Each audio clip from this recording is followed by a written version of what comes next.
இப்போ நிறைய webinar conduct பண்ணுறதுக்கு, ஒர்க் ஷாப்ஸ் கண்டக்ட் பண்ணுறதுக்குலாம் நிறைய இருக்காங்க. பட் நாங்கள் பண்ணுறது என்னென்னா, ஒரு hands on result oriented consulting company நாங்கள். ஒரு நிறுவனம் உள்ளே வராங்கன்னா அவங்களுக்கு வந்து மார்க்கெட்டிங், சேல்ஸ், கஸ்டமர் எக்ஸ்பீரியன்ஸ் இந்த 3 ஏரியாவுக்கான ப்ராப்ளம்ஸ் வந்து நம்ம சால்வ் பண்ணுறோம். Okay okay bro. ஒரு சேல்ஸ் அப்படிங்கிறத எப்படி அவங்க பார்க்கணும், என்ன மாதிரியான விஷயங்கள் பண்ணணும்? கண்டிப்பாக ப்ரோ. சேல்ஸ் வந்து எப்படின்னா ஒரு சயின்ஸ் மாதிரி ப்ரோ. நம்பர் கேம் தான். நம்ம வந்து எந்த அளவுக்கு அந்த பிராண்ட் வந்து பீப்புள்கிட்ட போய் ரீச் ஆகுறாங்களோ, அந்த நிறுவனம் வந்து ரீச் ஆகுதோ, அந்தளவுக்கு அவங்களுக்கு என்கொயரியோ இதோ வந்து வாக்கினோ ஜென்ரேட் ஆக போகுது. ஓகே. அதுலேருந்து 13% க்ளோஸ் ஆகும். இதுதான் யதார்த்தம்.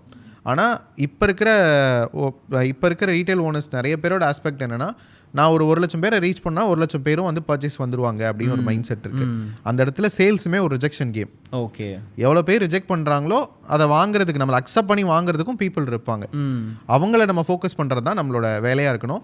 ஏன்னா நம்மளால் யாரை சாட்டிஸ்ஃபை பண்ண முடியுதோ அவங்க தான் நம்ம கஸ்டமராக வச்சுக்க முடியும்.